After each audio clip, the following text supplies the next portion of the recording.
Hello friends. स्वागत है आप सभी का जीके स्टडी में। दोस्तों आज हम लोग आरपीएफ कांस्टेबल का प्रैक्टिस नंबर 1 देखेंगे जो इकोनॉमिक्स का टॉप 50 क्वेश्चन है।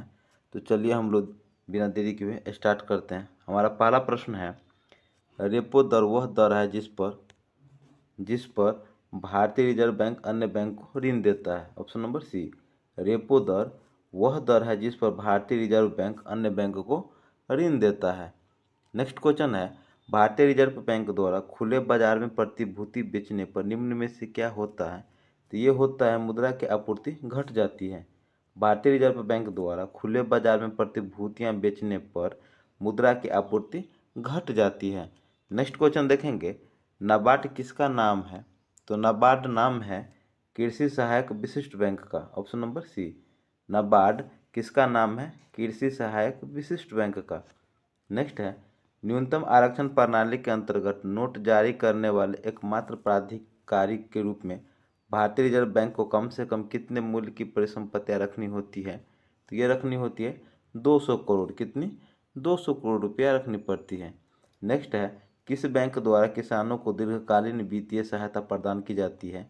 तो ये प्रदान की जाती है भूमि विकास बैंक के द्वारा। ऑप्शन नंबर बी, किस बैंक द्वारा किसानों को दीर्घकालीन वित्तीय सहायता प्रदान की जाती है। भूमि विकास बैंक के द्वारा। नेक्स्ट है, भारत में भारतीयों द्वारा वर्ष 1881 में स्थापित हुआ तथा उनके प्रबंधन में चलने वाला समिति देयता का प्रथम बैंक था। तो ये प्रथम बैंक था अवध कॉमर्शियल बैंक। कौन था? अवध कॉमर्शियल बैंक था। नेक्स्ट है, निम्नलिखित में से वह बैंक कौन सा है जिसका नाम एक नदी के नाम पर रखा गया है। तो नदी के नाम पर रखा गया है बड़ौदा ग्रामीण बैंक। ऑप्शन नंबर बी, वह बैंक कौन सा है जिसका नाम एक नदी के नाम पर रखा गया है बड़ौदा ग्रामीण बैंक है। नेक्स्ट क्वेश्चन है, भारतीय रिजर्व बैंक का लेखा वर्ष क्या है। तो इसका लेखा वर्ष है जुलाई जून। ऑप्शन नंबर बी, भारतीय रिजर्व बैंक का लेखा वर्ष का क्या है, जुलाई से जून है। नेक्स्ट क्वेश्चन देखेंगे, बैंकों को अपने रोकड़ शेष और कुल परिसंपत्ति के मध्य एक निश्चित अनुपात रखना पड़ता है। इसे कहते हैं, तो इसे कहते हैं SLR, सावधिक तरल अनुपात। क्या कहते हैं? सावधिक तरल अनुपात कहते हैं। नेक्स्ट है, भारतीय रिजर्व बैंक का निर्गम विभाग सभी छापे गए नोट के विरुद्ध अपनाता है। तो ये अपनाता है न्यूनतम आरक्षण प्रणाली। ऑप्शन नंबर ए, भारतीय रिजर्व बैंक का निर्गमन विभाग सभी छापे गए नोटों के विरुद्ध न्यूनतम आरक्षण प्रणाली अपनाते हैं।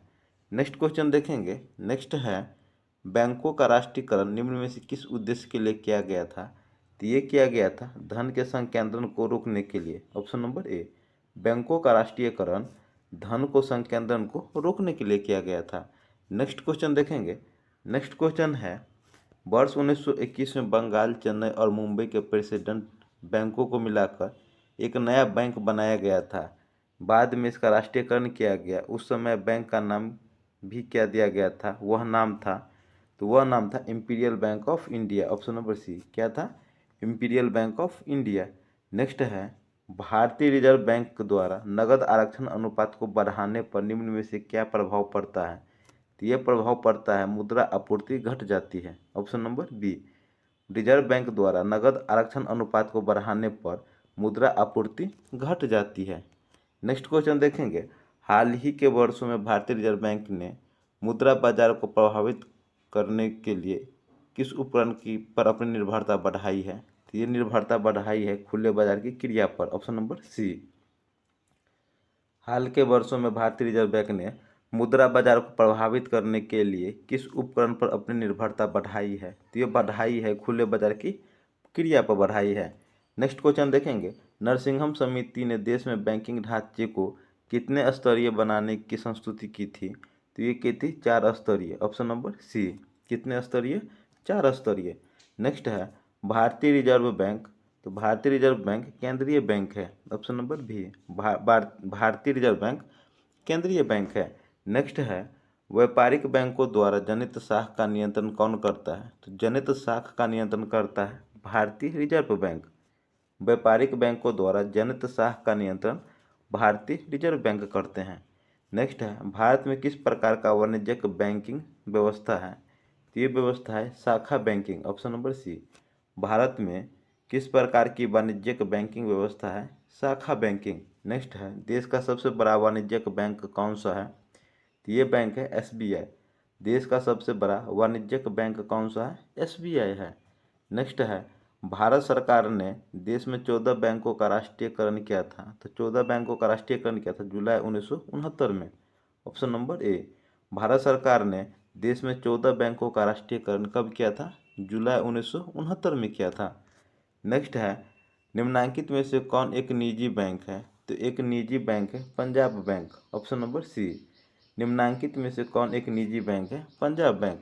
आईडीबीआई भारत का औद्योगिक विकास बैंक कब स्थापित हुआ था? तो ये हुआ था 1964 में। Option number C. भारत का औद्योगिक विकास बैंक कब संस्थापित हुआ था? 1964 में।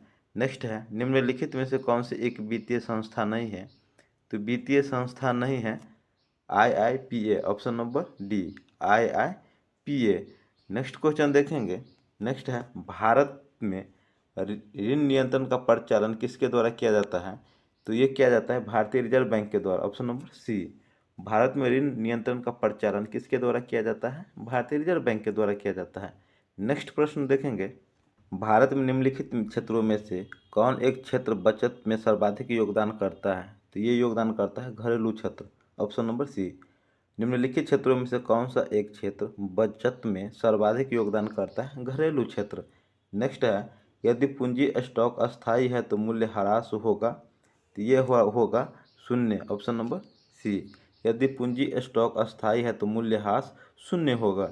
नेक्स्ट क्वेश्चन देखेंगे, भारतीय अर्थव्यवस्था के लिए वृद्धि की हिंदू दर पद किसने बनाया था? तो ये बनाया था राजकृष्ण ने। Option number C. भारतीय अर्थव्यवस्था के लिए वृद्धि की हिंदू दर किसने बनाया था?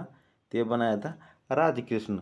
नेक्स्ट क्वेश्चन देखेंगे, विश्व बैंक का एक अन्य नाम है। तो विश्व बैंक का एक अन्य नाम अंतर्राष्ट्रीय पुनर्निर्माण तथा विकास बैंक है। Option number A.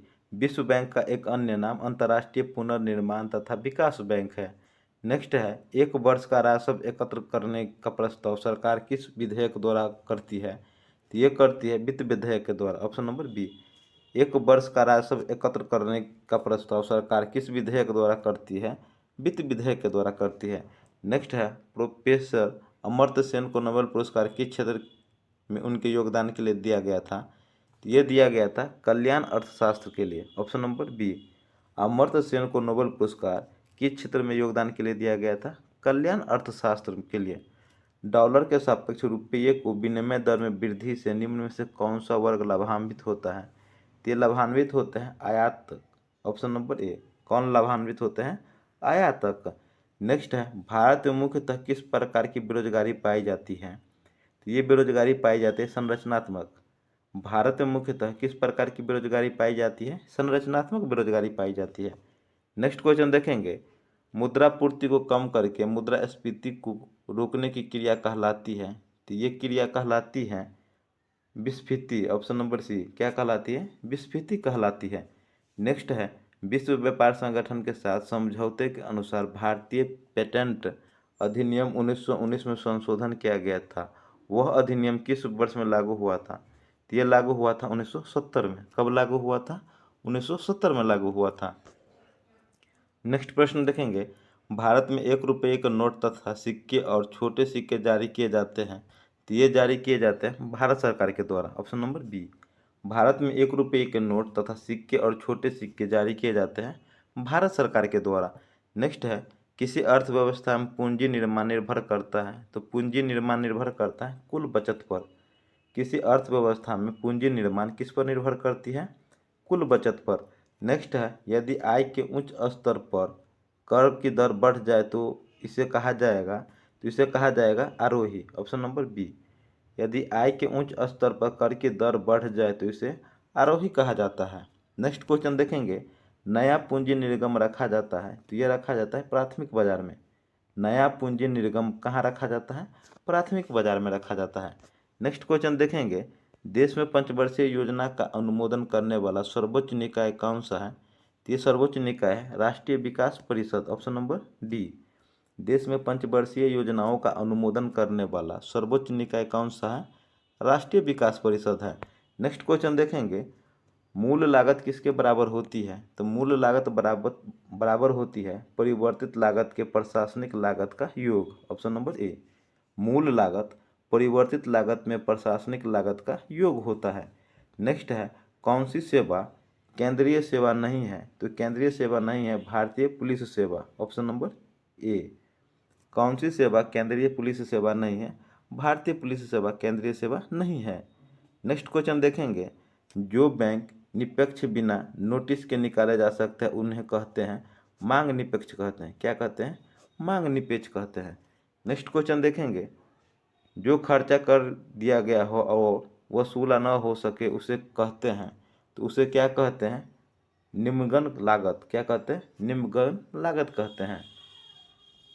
नेक्स्ट है, विदेशी में वस्तुएं घरेलू विक्रय दाम से कम दाम पर बेचने को कहते हैं, तो इसे कहते हैं पाटन या डंपिंग कहते हैं। विदेश में वस्तुएं घरेलू विक्रय दाम से कम दाम पर बेचने को डंपिंग या पाटन कहते हैं। नेक्स्ट क्वेश्चन देखेंगे, बाजार नियमन किसने प्रस्तुत किया था? तो ये क्या था? जे.बी. सेन ने। Option number B. बाजार नियम किसने प्रस्तुत किया था? जे.बी. सेन ने किया था। नेक्स्ट क्वेश्चन देखेंगे, गांधी जी खादी को किसका प्रतीक मानते थे? तो ये प्रतीक मानते थे आर्थिक स्वतंत्रता का। Option number B. Gandhi ji khadi को आर्थिक स्वतंत्रता का प्रतीक मानते थे। नेक्स्ट क्वेश्चन देखेंगे, निम्नलिखित में से कौन सा वर्गीकरण कच्ची सामग्री के आधार पर उद्योग का वर्गीकरण है? तो ये वर्गीकरण है प्राथमिक और द्वितीय। Option number B. निम्नलिखित में से कौन सा वर्गीकरण कच्ची सामग्री के आधार पर उद्योगों का वर्गीकरण है? तो यह प्राथमिक और द्वितीय। नेक्स्ट क्वेश्चन देखेंगे, अवमूल्यन का प्रमुख लक्ष्य होता है, तो इसका प्रमुख लक्ष्य होता है निर्यात को बढ़ावा देना। Option number B.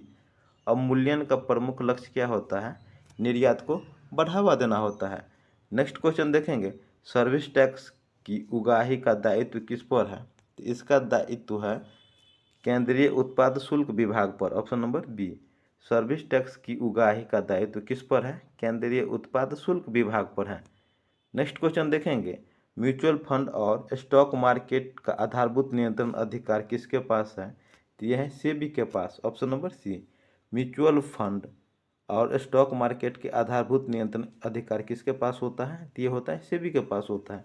तो दोस्तों हमारा 50 क्वेश्चन का सेशन कंप्लीट हुआ। ये सेशन आपको कैसा लगा हमें कमेंट करके जरूर बताइएगा। सेशन अच्छा लगा तो लाइक कीजिएगा, चैनल पर नहीं तो सब्सक्राइब कीजिएगा। मिलते हैं हम लोग नेक्स्ट सेट में, तब तक ले जय हिंद जय भारत।